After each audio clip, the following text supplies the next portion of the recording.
Azerbaijan സീരീസിൽ രണ്ടാമത്തെ video ആണ്. നിങ്ങൾ ആദ്യത്തെ എപ്പിസോഡ് കണ്ടു കാണുമെന്ന് വിചാരിക്കും. കണ്ടിട്ടില്ലെങ്കിൽ അതിൻ്റെ ലിങ്ക് നമ്മുടെ ഡിസ്ക്രിപ്ഷനിലുണ്ട്. ആദ്യത്തെ എപ്പിസോഡിൽ നമ്മൾ അസർബൈജാനിൽ ലാൻഡ് ചെയ്യുന്നു, പഴയ നഗരത്തിലൂടെ നടക്കുന്നു, പഴയ നഗരത്തിലെ മെയ്ഡൻ ടവറും അതിൻ്റെ മുകളിൽ നിന്നുള്ള കാഴ്ചയും പിന്നെ നിസാമി സ്ട്രീറ്റും ഈ പറയുന്ന അസർബൈജാൻ പ്രൊമനേഡും എല്ലാം കണ്ടു. അപ്പോൾ ഇന്ന് നമ്മൾ രാവിലെ നേരത്തെ എണീറ്റിട്ടുണ്ട്, നമ്മൾ പുറത്തെ കാഴ്ചകളിലേക്ക് ഇറങ്ങിയിട്ടുണ്ട്. അപ്പോൾ ഇന്നത്തെ എപ്പിസോഡ് നമ്മളെ കൂടെ അങ്ങോട്ട് കൂടിക്കോ, കുറേ അസർബൈജാൻ ബാക്കു കാഴ്ചകൾ നമുക്ക് ഇങ്ങനെ കണ്ടങ്ങനെ പോവാം. അപ്പൊ നമ്മൾ എന്താ ഓർഡർ ചെയ്തിരിക്കുന്നത്? അസർബൈജാൻ ബ്രേക്ക്ഫാസ്റ്റ് ഓർഡർ ചെയ്തിട്ടുണ്ട്. എന്തൊക്കെ ഐറ്റംസ് ഉള്ളത് നോക്കാം. മേഴ്സി ബാക്കു എന്ന് പറഞ്ഞ റെസ്റ്റോറൻറ്റ് കേട്ടോ, നമ്മുടെ പഴയ സിറ്റിയിൽ ചേർന്നിട്ടുള്ള ഭാഗത്ത് നമ്മൾ താമസിക്കുന്ന അപ്പാർട്ട്മെന്റിന് അടുത്ത് തന്നെയാണ്.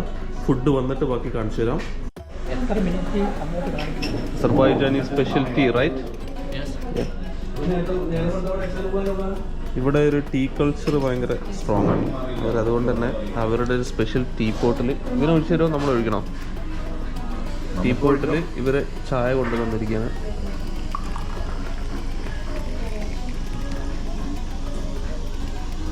വളരെ ലൈറ്റ് ആയിട്ടുള്ള ചായ, ടർക്കിഷ് ടീ പോലെ അല്ലേ? ടർക്കിഷ് ടീ പോലെ. Strawberry jam, chocolate, Nutella, cheese, hard cheese, soft cheese, cream. And this is what? തേന്, ആപ്രിക്കോട്ടിന്റെ ജാം, കുറച്ച് ഒരു ഐറ്റം കൂടി വരാനുണ്ട്, എഗ്ഗിന്റെ ഐറ്റം കൂടി വരാനുണ്ട്. ബ്രേക്ക്ഫാസ്റ്റിന്റെ കൂട്ടത്തിലുള്ള സംഭവമാണ് ടർക്കിഷ് മീനമൻ. നമ്മുടെ ടൊമാറ്റോയില് 2-3 മുട്ട പൊട്ടിച്ചിട്ട് വളരെ മിനിമലായിട്ടുള്ള സ്പൈസസ് മറ്റൊക്കെ ആഡ് ചെയ്തിട്ടുള്ള സ്പൈസ് നല്ല ടേസ്റ്റുള്ളതാണ്. ഞാൻ ടർക്കിയിൽ വെച്ച് കഴിച്ചിട്ടുണ്ട്. ഇവിടെയും കുഴപ്പമില്ല. ഒരു ഏറ്റവും ഈസി ആയിട്ട് ബ്രേക്ക്ഫാസ്റ്റ് സോർട്ട് ചെയ്യാൻ പറ്റുന്നൊരു കാര്യമാണ്. ഈ ഒരു സെറ്റ് വിത്ത് ടർക്കിഷ് മീനമൻ 17 മനാത്താണ് ഇതിൻ്റെ ചാർജ്. 2 പേർക്ക് ഈസി ആയിട്ട് കഴിക്കാം ഒരു സെറ്റ്. ബ്രേക്ക്ഫാസ്റ്റ് ഒക്കെ ഉണ്ട്. ഓംലെറ്റ് എത്തിയില്ലല്ലേ? മീനമൻ എത്തിയില്ലല്ലേ? ബ്രേക്ക്ഫാസ്റ്റ് അടിപൊളി. Azerbaijani breakfast. ആ ചീസൊക്കെ ട്രൈ ചെയ്തത്? ക്രീം ട്രൈ ചെയ്യും. ക്രീം ഹണിയൊക്കെ ഇവിടുത്തെ സ്പെഷ്യൽ. Cream last. ആപ്രിക്കോട്ടിൻ്റെ ജാമാണ് ബെസ്റ്റ്. Super jam, super. അത് ചായൻ്റെ കൂടെ അങ്ങനെ ചെറിയ ടോസ്റ്റ് എടുത്തിട്ട് കഴിക്കും. അപ്പോൾ ഇനി നമ്മൾ അടുത്ത് കാണാൻ പോകുന്നത് ഇവിടുത്തെ ഒരു നാച്ചുറൽ വണ്ടറാണ്. അതായത് യനാർഡാഗ് എന്ന് പറയും, ബേണിംഗ് മൗണ്ടെയിൻ. അതിൻ്റെ കാഴ്ചയിലേക്ക് പോകണം. ബാക്കു സിറ്റിയിൽ നിന്ന് ഒരു 25 കിലോമീറ്റർ ഉണ്ട് യാത്ര. നമ്മളപ്പം ഇതുപോലെ ടാക്സി ബോൾട്ട് വിളിച്ചിട്ടുണ്ട്. അത് വന്നാൽ ഒരു 25 മിനിറ്റ് കൊണ്ട് നമുക്ക് യനാർഡാഗ് അല്ലെങ്കിൽ ബേണിംഗ് മൗണ്ടെയിനിലേക്ക് എത്താൻ പറ്റും.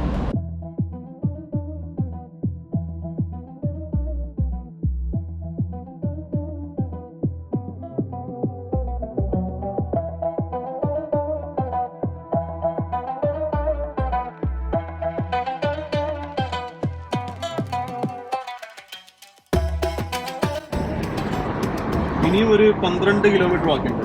ഇത് 25 കിലോമീറ്റർ എത്ര പൈസയാണ് നമ്മൾ കൊടുക്കുന്നത്? ഏകദേശം 12.5 മനാത്ത്, അതായത് 600 ചില്ലാണ് രൂപയെ മാത്രമേ വരുന്നുള്ളൂ. ഇവിടെ ബോൾട്ട് വളരെ ചെറിയ പൈസയേ ഉള്ളൂ.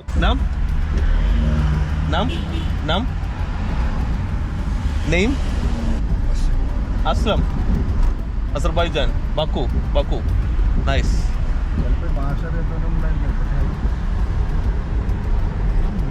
പുള്ളിയാണ് നമ്മളെ ഡ്രൈവർ. പുള്ളി ബോൾട്ട് ഓടിക്കുന്ന ആളാട്ടോ.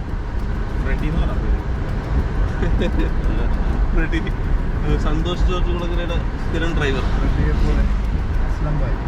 Aslam bhai.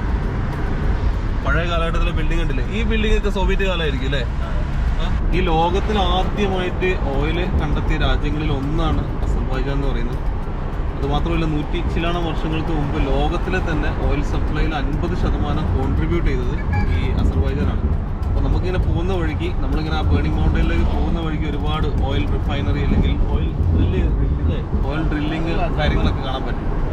Actually world war time 75% of അവർ ഓയിൽ ഡിപ്പെൻഡൻസി ഇവിടെ ആയിരുന്നു അല്ലേ? റഷ്യയുടെ ഭാഗമായിട്ട് നിന്നുകൊണ്ട് അല്ലേ? USSRന്റെ ഭാഗമായിക്കൊണ്ട് അന്നത്തെ മറ്റേ വേൾഡ് വാറിന്റെ സമയത്ത് 75% ഓയിൽ ഇവിടുന്നായിരുന്നല്ലേ സപ്ലൈ ചെയ്തത്. പൊളി. അപ്പോൾ ഇവർക്ക് രക്തത്തിൽ പങ്കുണ്ട്. ആ രക്തത്തിൽ പങ്കുണ്ട്.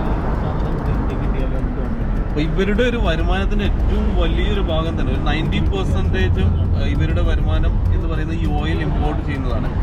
അതിനെന്തൊരു പൈപ്പൊക്കെ ഉണ്ട്, ജോർജിയ വഴി ആ ഒരു പൈപ്പിലൂടെയാണ് ഇവർ സപ്ലൈ ചെയ്യുന്നത്.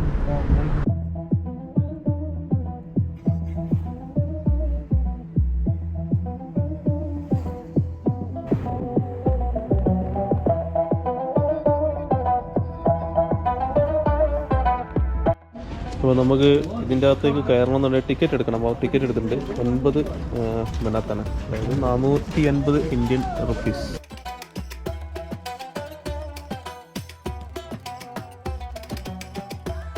അസർബൈജാൻ്റെ ഭൂമിക്കിടയിൽ ഒരുപാട് ഗ്യാസസ് ഉണ്ട്. ആ ഗ്യാസസിൻ്റെ റിഫ്ലക്ഷനാണ് നമ്മൾ കാണുന്ന യനാർഡാഗ് എന്ന് പറയുന്നത്. അത് ഇതിനകത്തുള്ള ഭൂമിക്കിടയിലുള്ള ഗ്യാസ് പുറത്തോട്ട് വരുന്ന സമയത്ത് ഈ എയറുമായിട്ടുണ്ടാകുന്ന ഒരു കെമിക്കൽ റിയാക്ഷൻ മൂലം ഉണ്ടാകുന്ന ഒരു ഫയറാണ് ഈ കാണുന്നത്. 1000ഓളം വർഷമായിട്ട് ഇത് കെടുന്നില്ല എന്നാണ് പറയുന്നത്. കെടാതെ കത്തിക്കൊണ്ടിരിക്കുന്ന ഫയർ, ബേണിംഗ് മൗണ്ടെയിൻ എന്ന് പറയും. യനാർഡാഗ് എന്ന് പറഞ്ഞ പേരിൻ്റെ അർത്ഥം ബേണിംഗ് മൗണ്ടെയിൻ എന്നാണ്. ഞാൻ പറഞ്ഞിരുന്നു ഇവിടെ അസർബൈജാനിൽ സൊറോസ്ട്രിയനിസം എന്ന് പറഞ്ഞൊരു മതം ഉണ്ടായിരുന്നു.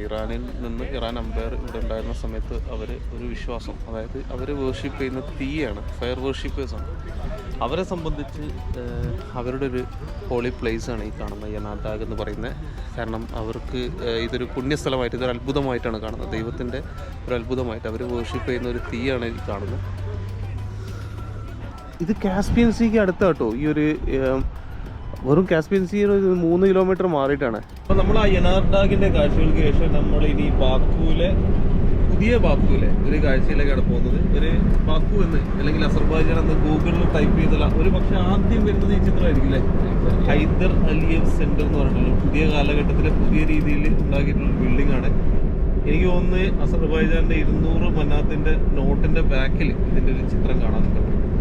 അപ്പോൾ നമ്മൾ അതിലേക്കാണ് പോകുന്ന വഴിക്ക് നമുക്ക് ഒരു സൈഡിൽ ഒരു കോസ്റ്റൽ ഡ്രൈവാണ് ചെയ്തുകൊണ്ടിരിക്കുന്നത്. ഒരു സൈഡിൽ മൊത്തം നമ്മുടെ ഈ കാസ്പിയൻ സീ കാഴ്ചകൾ കാണാം. അതിനോട് ചേർന്നുള്ള റിസോർട്ടും റെസ്റ്റോറൻറ്റ്സും കാര്യങ്ങളും എല്ലാം ഭയങ്കര ഒരു ക്രൗഡിയുള്ള കാര്യങ്ങളൊന്നുമില്ല, ബട്ട് ഇറ്റ് ഈസ് നൈസ്.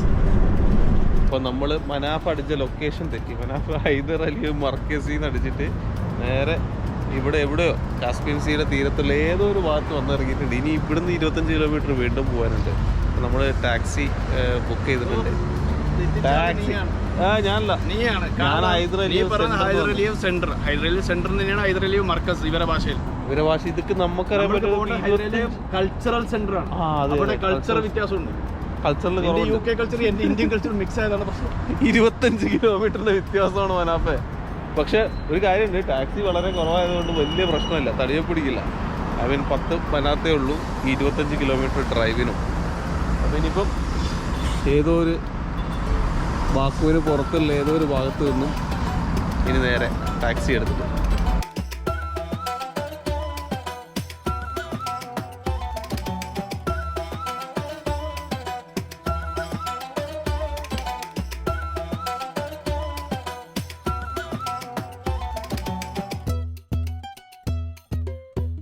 അസർബൈജാനിലെ മറ്റൊരു നാച്ചുറൽ വണ്ടറാണ് എൻ്റെ പിന്നിൽ കാണുന്ന ഈ മസാസിർ ലേക്ക് എന്ന് പറഞ്ഞിട്ടുള്ള ലേക്ക്.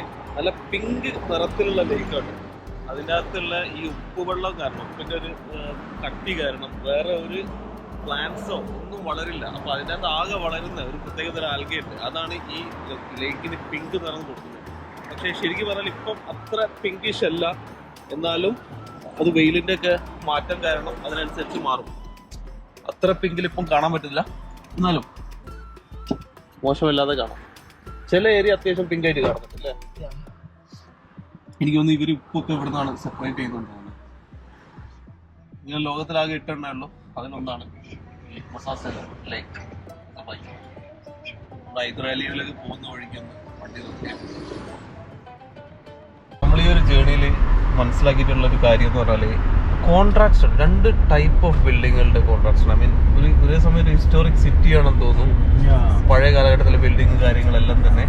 അതേപോലെ തന്നെ ഈ പുതിയ കാലഘട്ടത്തിലെ ഏറ്റവും പുതിയ ദുബായിയോടൊക്കെ കിടപിടിക്കാൻ പറ്റുന്ന തരത്തിലുള്ള കെട്ടിടങ്ങളും കാര്യങ്ങളെല്ലാം തന്നെ.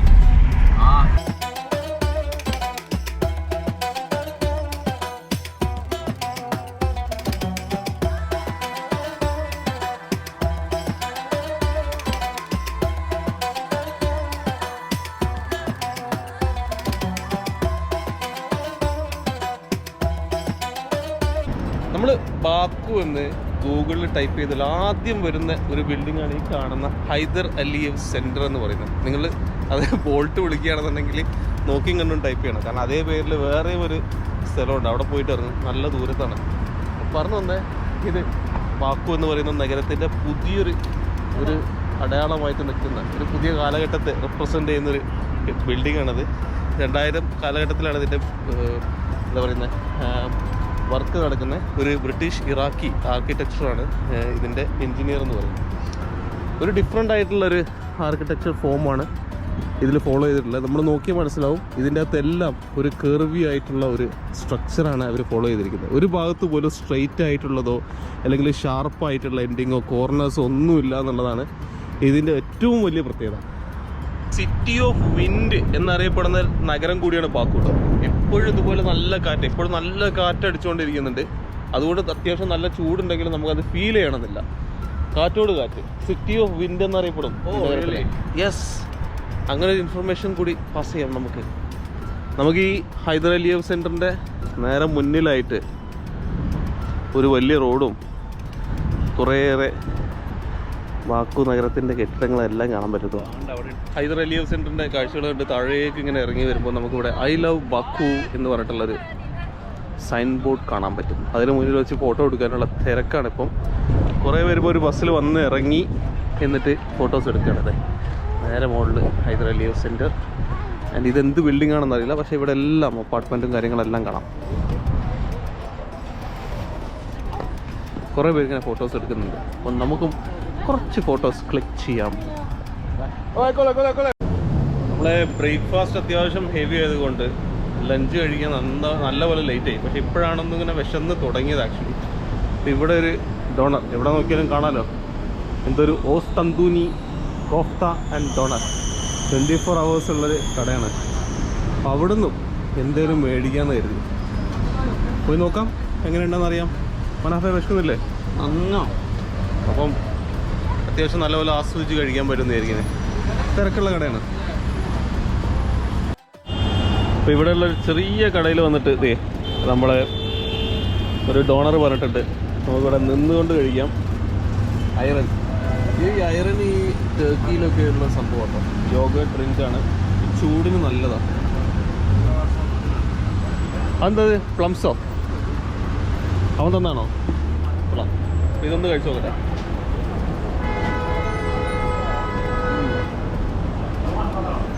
ബ്രെഡ് ഞാൻ കരുതി നല്ല തിക്ക് ഉണ്ടാവുന്നു, പക്ഷേ നല്ല സോഫ്റ്റ് സംഭവം. കൊള്ളാം, ടേസ്റ്റ് ഉണ്ടോ? നമുക്ക് ആ ലൈമൊക്കെ വേണമെങ്കിൽ ആഡ് ചെയ്യാം, ചില്ലി ആഡ് ചെയ്യാം. ഞാൻ ചില്ലി ആഡ് ചെയ്തിട്ട് അപ്പം ഭക്ഷണം കഴിക്കട്ടെ.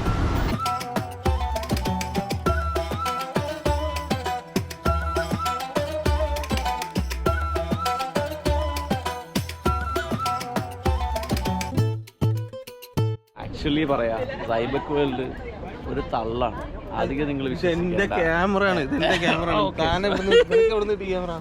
ഇവിടുന്ന് വീണ് കിട്ടിയപ്പോൾ ഞാൻ സോറി. അപ്പോൾ നമ്മളിപ്പോൾ ഇവിടെ ഉള്ളത്, നമ്മളിപ്പോൾ ഉള്ളത് ഹൈലൻഡ് പാർക്ക് ബാക്കുവിലെ. നിങ്ങൾ ബാക്കു വരുവാണെങ്കിൽ സൺസെറ്റ് കാണാൻ വേണ്ടി one of the best spot. കാരണം ഇവിടുന്ന് എല്ലാം ഫ്ലൈമിംഗ് ടവർ, എല്ലാം ഫ്ലൈമിംഗ് ടവർ, പിന്നെന്താ, പിന്നെ the whole view 360 ഈ നമ്മുടെ കാസ്പിയൻ സീ കാണാൻ പറ്റും. ബാക്കു നഗരത്തെ മൊത്തത്തിലൊന്ന് കാണാൻ പറ്റും. പിന്നെ ഈ സിഡ്നി ഒപ്പറ പോലുള്ള ഒരു ബിൽഡിംഗ് ഇല്ലേ, അതും കാണാം അല്ലേ? അതും കാണാം. അതിപ്പോ മോളാട്ടോ, ഷോപ്പിംഗ് മോളാ, ഡെനിസ് മോൾ എന്ന് പറഞ്ഞിട്ടല്ലേ. അങ്ങനെ ഇവിടുന്ന് എല്ലാം കാണാട്ടോ. എന്ത് പറയുന്നില്ലേ? നമ്മൾ കേബിൾ കാറിലല്ല വന്നത്, പക്ഷെ കേബിൾ കാറിൽ വരാണെങ്കിൽ കുറെ കൂടി നല്ല വ്യൂ കിട്ടും അല്ലേ? വ്ളോഗാണ്. സൈബക് വേൾഡ്. അതെ, എന്റെ ഫാനാണെന്ന് തോന്നുന്നു.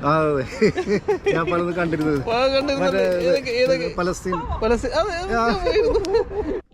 ലാൻഡ് ഓഫ് ഫയർ എന്നറിയപ്പെടുന്ന രാജ്യമാണ് അസർബൈജാൻ. അതുകൊണ്ട് തന്നെ അസർബൈജാന്റെ ഫയറുമായി ബന്ധപ്പെട്ട ചരിത്രത്തെ സിംബലൈസ് ചെയ്യുന്നതിനായി 2007 നിർമ്മിച്ചതാണ് ഈ കാണുന്ന ഫ്ലെയിം ടവർ. തീ ആളിക്കത്തുന്ന പോലെ 3 കെട്ടിടങ്ങൾ. ഈ ചെറിയ സമയം കൊണ്ട് തന്നെ ഈ കെട്ടിടം അസർബൈജാന്റെ പ്രധാനപ്പെട്ട ഒരു ലാൻഡ്മാർക്കായി മാറി എന്ന് വേണം പറയാൻ. ബാക്കു നഗരത്തിലെ പ്രധാനപ്പെട്ട ഒരു അട്രാക്ഷനാണ് ഹൈലൻഡ് പാർക്ക്. ബാക്കു നഗരത്തിലെ ഹയസ്റ്റ് പോയിന്റ് ആയതുകൊണ്ട് തന്നെ നഗരത്തിലെ ഒട്ടുമിക്ക പ്രധാനപ്പെട്ട സ്കൈ സ്ക്രേപ്പേഴ്സും ഇവിടെ നിന്ന് നോക്കിയാൽ നമുക്ക് കാണാൻ സാധിക്കും. ബാക്കുവിൻ്റെ ബൊളിവാർഡും പഴയ നഗരവും പുതിയ നഗരവും കാസ്പിയൻ സീയും എല്ലാം അതിമനോഹരമായി കാണാൻ സാധിക്കും. സഞ്ചാരികൾ മാത്രമല്ല സൂര്യാസ്തമയം ആസ്വദിക്കാൻ ഇവിടെ എത്തുന്നത് കേട്ടോ. ഒരുപാട് അസർബൈജാനികളും ഈ ഒരു വ്യൂ പോയിന്റിൽ ഇരുന്നു കൊണ്ട് തങ്ങളുടെ നഗരത്തെ ആസ്വദിക്കുന്നത് കാണാനായി.